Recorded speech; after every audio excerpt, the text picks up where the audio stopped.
विद्यार्थियों, हम पूर्व में उपभोक्ता के व्यवहार के अंतर्गत तटस्थता वक्र विश्लेषण का जो अध्ययन किया था,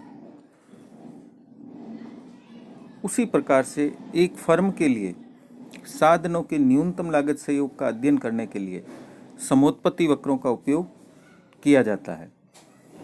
इस विधि को उस परंपरागत विधि जो उपयोगिता से संबंधित थी उससे ज़्यादा वैज्ञानिक और उपयुक्त माना जाता है। समोत्पत्ति वक्र या समान उत्पत्ति वक्र दो साधनों के उन विभिन्न संयोगों को दर्शाता है जिनका उपयोग करके एक फर्म एक वस्तु की समान मात्राएं उत्पन्न कर सकती है। इसको हम एक तालिका के माध्यम से समझ सकते हैं। ये जो तालिका आपके सामने है, इसमें हमने दो साधन लिए हैं, श्रम और पूंजी, और बिंदु या संयोग लिए हमने ए से लेकर के एफ तक। यदि हम ए बिंदु का चयन करें तो ऐसी स्थिति में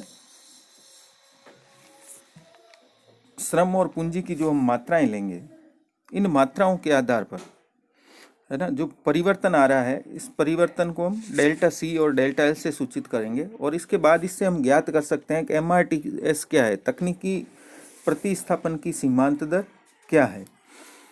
अगर इन सब को हम एक रेखा चित्र के रूप में दर्शाएं तो इस सारणी को हम इस प्रकार से समझा सकते हैं। यहाँ जो डेल्टा सी और डेल्टा एल निकाले गए हैं वो मैं एक बार बताना चाहूँगा किस प्रकार से निकाले गए हैं। पूंजी में परिवर्तन, डेल्टा सी का मतलब है, सी का मतलब कैपिटल है, पूंजी में परिवर्तन। देखिए 11 से 17 हुआ है, यानी 6 का परिवर्तन आया, तो यहाँ हमने 6 लिया है। फिर 11 से 8 3 का परिवर्तन, फिर 8 से 5 फिर 3 का परिवर्तन, फिर 5 से 3 2 का परिवर्तन, और फिर 3 से 2 1 का परिवर्तन। इन सब के आगे हमने माइनस लगाया क्योंकि यहाँ पूंजी घटती हुई ली है हमने। 17 के बाद 11 यानी माइनस में आया। इसी प्रकार से श्रम की मात्रा ए बिंदु पर हमने 2 ली है, बी बिंदु पर 3 लिए यानी 1 इकाई की वृद्धि हुई है, फिर 4 लिए फिर 1 इकाई की वृद्धि हुई है, फिर 6 लिए फिर 2 इकाई की वृद्धि हुई है, फिर 9 लिए हैं तो 3 इकाई की वृद्धि हुई है। और इसी प्रकार से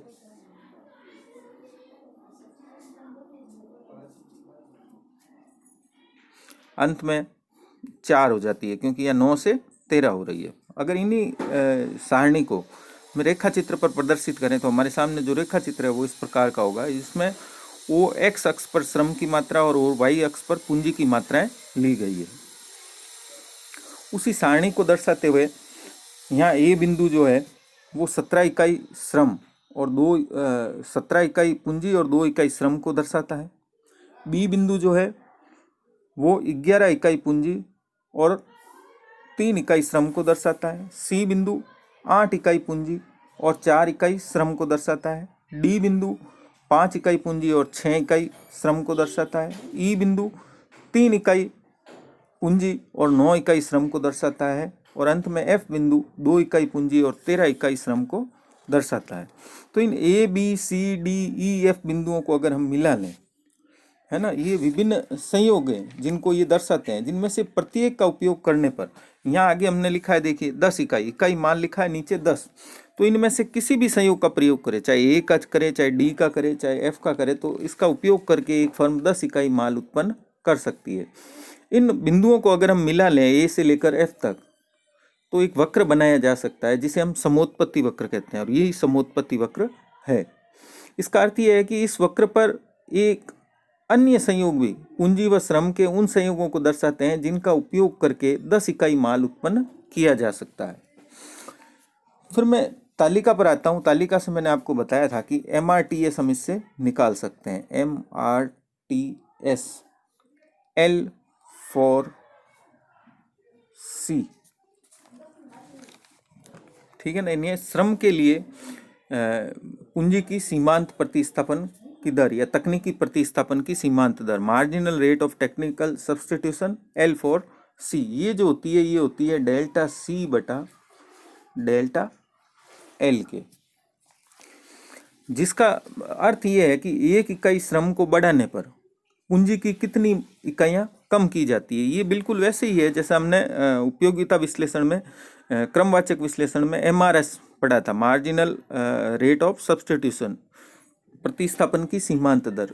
जब ये हम उत्पादन में काम लेते हैं तो ये तकनीकी प्रतिस्थापन की सीमांत दर हो जाता है। ये हमेशा ही ऋणात्मक होती है क्योंकि पूंजी की मात्रा घट रही है तथा श्रम की मात्रा बढ़ रही है। डेल्टा सी बटा डेल्टा एल की मात्रा अगर हम देखें शुरुआत में, इसके आगे अगर मैं एक और कॉलम बनाऊं,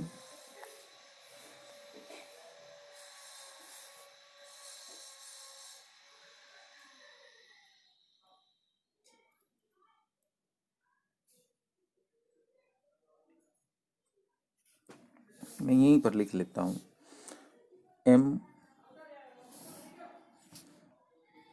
MRTS, ठीक है, L फॉर C। तो ये MRTS डेल्टा C बटा डेल्टा L, प्रारंभ में डेल्टा C और डेल्टा L डैश डैश है इसलिए नहीं आएगी। इस बिंदु पर B बिंदु पर डेल्टा C बटा डेल्टा L क्या आएगी,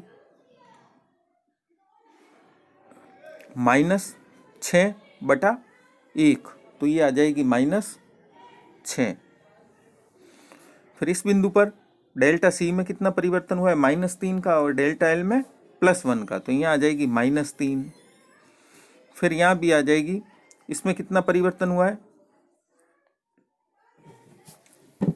देखिए यहाँ डेल्टा L में परिवर्तन हुआ है 2 का, डेल्टा C में 3 का, तो ये आ जाएगी -3/2 या 1.5। फिर उसके बाद अगर मैं निकालनी है तो उसके बाद कितनी आ जाएगी, उसके बाद देखिए आप, ये हो रही है 3 से 2, डेल्टा C कितनी हो गई, -2, डेल्टा L कितना है 3, तो 2/3 आ जाएगी। और इसी प्रकार से जो अंत में है वो आ जाएगी 1/4। क्यों आ जाएगी, क्योंकि पूंजी में परिवर्तन -1 का है जबकि श्रम में परिवर्तन 4 के बराबर है, तो -1/4। तो इस प्रकार से हम देखते हैं कि ये ऋणात्मक होती है। क्यों होती है, क्योंकि पूंजी की मात्रा घट रही है और श्रम की मात्रा बढ़ रही है। इसकी मात्रा हम देखते हैं कि -6 से लगातार घटते हुए अंत में -1/4 या 0.25 पर पहुंच जाती है। इसे यह निरपेक्ष रूप में ही ली जानी चाहिए, इसे हम सापेक्ष रूप में नहीं लेते हैं। तो जैसा कि हमने इस रेखा चित्र के माध्यम से देखा है, अब हम एक दूसरे रेखा चित्र के माध्यम से भी समोत्पत्ति वक्रों की आकृति को स्पष्ट कर सकते हैं, जिसमें दोनों वक्रों के किनारे ऊपर की ओर उठते हुए हों। ऐसा तटस्थ वक्रों में नहीं होता है, लेकिन सैद्धांतिक रूप से समोत्पत्ति वक्रों पर हो सकता है। इस रेखा चित्र में एक समोत्पत्ति वक्र हमने दर्शाया है जो 50 इकाई माल उत्पन्न करने का बतलाता है। इस समोत्पत्ति वक्र के किसी भी बिंदु पर श्रम और पूंजी की मात्राओं का उपयोग करके हम 50 इकाई माल उत्पन्न कर सकते हैं। उदाहरण के लिए अगर A और B दो बिंदु लिए गए हैं, A बिंदु पर साधन X की OP मात्रा और साधन Y यानी पूंजी की Q मात्रा का प्रयोग करने से 50 इकाई माल उत्पन्न किया जा सकता है। इसी प्रकार से B बिंदु पर साधन X की OP1 मात्रा और साधन Y या पूंजी की OQ1 मात्रा का उपयोग करके भी 50 इकाई माल उत्पन्न किया जा सकता है। समोत्पत्ति वक्र के निर्माण के लिए आवश्यक आंकड़े हमें उत्पादन फलन से प्राप्त होते हैं, जो इससे पूर्व के वीडियो में हमने एक सारणी के माध्यम से समझा था।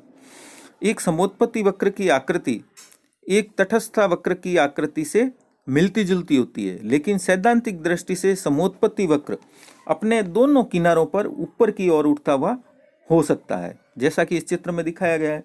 चित्र में B बिंदु से समोत्पत्ति वक्र ऊपर की ओर उठता है। इसका अर्थ यह है कि B से आगे किसी भी बिंदु, जैसे D, जो D बिंदु दे रखा है, पर 50 इकाई माल उत्पादित करने के लिए X और Y दोनों साधनों की अधिक मात्राएं प्रयुक्त की जाती है। तो फर्म के लिए B से आगे का क्षेत्र व्यर्थ माना जाएगा। लेकिन प्रश्न उठता है कि इसने ये रूप धारण किस प्रकार से किया है। B से आगे साधन X के अधिक उपयोग से, है ना, Y की OQ1 मात्रा के साथ X की सीमांत उत्पत्ति ऋणात्मक हो जाती है। इसलिए इस क्षतिपूर्ति के लिए Y साधन को बढ़ाना होता है ताकि उत्पत्ति 30 इकाई ही 50 इकाई ही बनी रहे। B बिंदु पर स्पर्श रेखा के OX अक्ष के समानांतर होने से X की कुल उत्पत्ति अधिकतम अथवा उसकी सीमांत उत्पत्ति शून्य हो जाती है। इसी प्रकार ये सिद्ध किया जा सकता है कि समोत्पत्ति वक्र के ए बिंदु से ऊपर के अंश पर वाई साधन की सीमांत उत्पत्ति ऋणात्मक हो जाती है, जिससे 50 इकाई माल उत्पन्न करने के लिए एक्स और वाई दोनों की अधिक मात्रा को प्रयुक्त किया जाना पड़ेगा। ए बिंदु पर जो स्पर्श रेखा है वो वाई अक्ष के समानांतर होगी, जैसे कि ये पी से ऊपर डॉट डॉट डॉट डॉट डाल रखी है इस प्रकार की, जिससे इस पर वाई की कुल उत्पत्ति अधिकतम अथवा इसकी सीमांत उत्पत्ति शून्य हो जाती है। तो फर्म के लिए ए बिंदु से ऊपर के बिंदुओं जैसे कि सी बिंदु का भी महत्व नहीं होता है, क्योंकि उन पर जाने से लागत व्यर्थी बढ़ जाती है। तो इस प्रकार से हम कह सकते हैं कि फर्म के लिए समोत्पत्ति वक्र का केवल ए बी भाग ही काम का होता है। इसके आगे पीछे के अंशों का सैद्धांतिक महत्व तो अवश्य होता है, लेकिन फर्म उनका उपयोग नहीं करती है। तो हमें ये ध्यान रखना होगा कि इसका जो सैद्धांतिक पहलू है वो समोत्पत्ति वक्र की आकृति को इस प्रकार से दर्शाता है, जिसमें दोनों किनारे पर वक्र ऊपर की ओर उठता हुआ दिखाया गया है। इस प्रकार की संभावनाएं अवश्य पाई जाती हैं, चाहे फर्म व्यवहार में इसका उपयोग करे या न करे। एक उपभोक्ता के तटस्थ वक्रों पर इस प्रकार की संभावना भी स्वीकार नहीं की जाती है। तो हमें समोत्पत्ति वक्र और तटस्थ वक्र में ये मूलभूत अंतर समझना पड़ेगा कि तटस्थ वक्र के दोनों किनारे ऊपर की ओर उठते हुए नहीं होते हैं, जबकि समोत्पत्ति वक्र के हो सकते हैं। दूसरा अंतर यह है कि तटस्थ वक्र में हम सिर्फ क्रम दर्शाते हैं, तटस्थ वक्र 1, तटस्थ वक्र सेकंड, तटस्थ वक्र थर्ड, जबकि समोत्पत्ति वक्रों में हम उत्पादन की इकाइयां दर्शाते हैं कि किस समोत्पत्ति वक्र का उपयोग करके कितने इकाई माल उत्पन्न किया जा सकता है। तो ये इन दोनों में ये मूलभूत अंतर होता है। अब जैसे हम तटस्थ वक्र मानचित्र निकालते हैं, वैसे ही समोत्पत्ति वक्र मानचित्र भी होता है। समोत्पत्ति मानचित्र पर एक उत्पादक के लिए कई समोत्पत्ति वक्र एक साथ प्रदर्शित किए जाते हैं, जो उत्पत्ति की विभिन्न मात्राओं के लिए साधनों के विभिन्न संयोगों को बतलाते हैं, जैसा कि इस रेखा चित्र में है ना। एक उत्पादक के लिए समोत्पत्ति वक्रों का एक समूह इस रेखा चित्र में दर्शाया गया है, जो समोत्पत्ति मानचित्र कहलाता है। यह फर्म के उत्पादन फलन को रेखा चित्र के रूप में प्रकट करता है। चित्र में ए बिंदु साधनों के उस संयोग को बताता है जो 60 इकाई माल उत्पन्न कर सकता है। इसके दाहिनी तरफ ऊपर की ओर समोत्पत्ति वक्र पर सी बिंदु 80 इकाई माल उत्पन्न करने वाले एक्स व वाई के विभिन्न संयोगों को व्यक्त करता है। इसी प्रकार से ए के नीचे के संयोग जैसे बी और डी है, वो कम उत्पत्ति की मात्रा, जैसे बी पर 40 इकाई और डी पर 20 इकाई के सूचक होते हैं। समोत्पत्ति वक्रों को उत्पत्ति की मात्रा के अनुसार दर्शाने पर हमें रेखा चित्र को देखते ही आवश्यक जानकारी प्राप्त हो जाती है। हमें यहाँ पर ये ध्यान रखना होगा कि तटस्थ वक्रों में यह सुविधा नहीं होती है। उनको प्राप्त संतुष्टि की मात्रा के अनुसार प्रस्तुत नहीं किया जा सकता, क्योंकि कुल संतुष्टि का माप संभव नहीं होता है, इसलिए उसको सिर्फ क्रम में मापते हैं। और इसके साथ अगर हम एक और ले लें कि अगर हम इस समोत्पत्ति मानचित्र पर अगर हम किरण डालें, रेखा डालें, तो ऐसी स्थिति में क्या आएगा। ये देखिए, ये 4 समोत्पत्ति वक्र दे रखे हैं जो क्रमशः 100 इकाई, 200 इकाई, 300 इकाई और 400 इकाई माल उत्पन्न करने से संबंधित साधन संयोगों को प्रकट करते हैं। एक समोत्पत्ति वक्र उत्पत्ति की एक विशिष्ट मात्रा को उत्पन्न करने के लिए साधनों के विशिष्ट संयोगों को प्रकट करता है।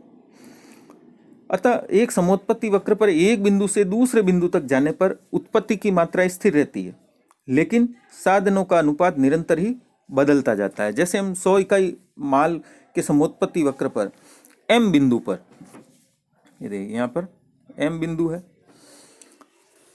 एम बिंदु पर ओ जी श्रम एवं एम जी ये मात्रा पूंजी का उपयोग करते हैं, जबकि सी बिंदु पर ओ डी श्रम तथा सी डी पूंजी का उपयोग होता है। इसी प्रकार से एक समोत्पत्ति वक्र समान उत्पत्ति की मात्रा तथा साधनों के परिवर्तनशील या विभिन्न संयोगों का सूचक होता है। यानी जब हम एक ही समोत्पत्ति वक्र पर एक बिंदु से दूसरे बिंदु पर जाते हैं तो उत्पत्ति की मात्रा में परिवर्तन नहीं होता है, साधनों के अनुपात में परिवर्तन होता है। जब हम एम से जी बिंदु पर जाते हैं तो साधन अनुपात बदल जाता है। इसी प्रकार से हम अब मूल बिंदु इस जीरो से ओ ए और ओ बी दो रेखाएं खींचते हैं या किरणें डालते हैं, इनको हम रेज कहते हैं। ओ ए किरण जो है तीन समोत्पत्ति वक्रों को क्रमशः एम, आर और ए बिंदुओं पर काटती है। तो जो समोत्पत्ति वक्रों पर ये मूल बिंदु से किरण डाली जाती है, इस किरण की ये विशेषता होती है कि एम, आर और ए पर उत्पत्ति की मात्रा तो अलग अलग होगी। एम पर 100 इकाई है, आर पर 200 इकाई है और ए पर 300 इकाई है, लेकिन इन पर साधनों का अनुपात जो है समान बना रहेगा। जब हम एक ही समोत्पत्ति वक्र पर जैसे एम से जी पर जाते हैं तो हमने देखा कि साधन अनुपात बदल जाता है, लेकिन उत्पत्ति की मात्रा वही बनी रहती है। लेकिन जब मूल बिंदु से डाली गई किरण समोत्पत्ति वक्रों को जहां जहां काटती है, उन बिंदुओं पर उत्पत्ति की मात्रा तो अलग अलग होती है, लेकिन साधन अनुपात एक जैसे ही होंगे। जैसे एम बिंदु पर जो पूंजी श्रम अनुपात है वो एम जी बटा ओ जी होगा। इसी प्रकार से ए बिंदु पर साधन अनुपात ए एफ बटा ओ एफ होगा। ये दोनों ही अनुपात यानी एम जी बटा ओ जी इजिकल टू होगा ए एफ बटा ओ एफ के। इसी प्रकार से जो दूसरी किरण डाली गई है ओ बी, इसके सी, एस और बी बिंदुओं पर साधन अनुपात समान पाए जाएंगे, हालांकि उत्पत्ति की मात्राएं भी यहाँ पर भिन्न भिन्न होगी। अब सी बिंदु पर जो साधन अनुपात है वो होगा सी डी बटा ओ डी, और इसी प्रकार से बी बिंदु पर जो साधन अनुपात होगा वो होगा बी ई बटा ओ ई। इस प्रकार से हमें समोत्पत्ति वक्र तथा किरण के मूलभूत भेद को समझ में आ जाना चाहिए कि एक समोत्पत्ति वक्र पर उत्पत्ति की मात्रा स्थिर व साधन अनुपात भिन्न भिन्न होते हैं, जबकि एक मूल बिंदु से डाली गई किरण पर उत्पत्ति की मात्रा परिवर्तनशील तथा साधन अनुपात स्थिर होते हैं। तो इस प्रकार से आज हमने समोत्पत्ति वक्रों का सामान्य परिचय, समोत्पत्ति वक्र की आकृति तथा समोत्पत्ति वक्र पर डाली जाने वाली किरण पर साधन अनुपात और एक ही समोत्पत्ति वक्र पर साधन अनुपात और उत्पत्ति की मात्रा में क्या क्या परिवर्तन होते हैं के बारे में अध्ययन किया है।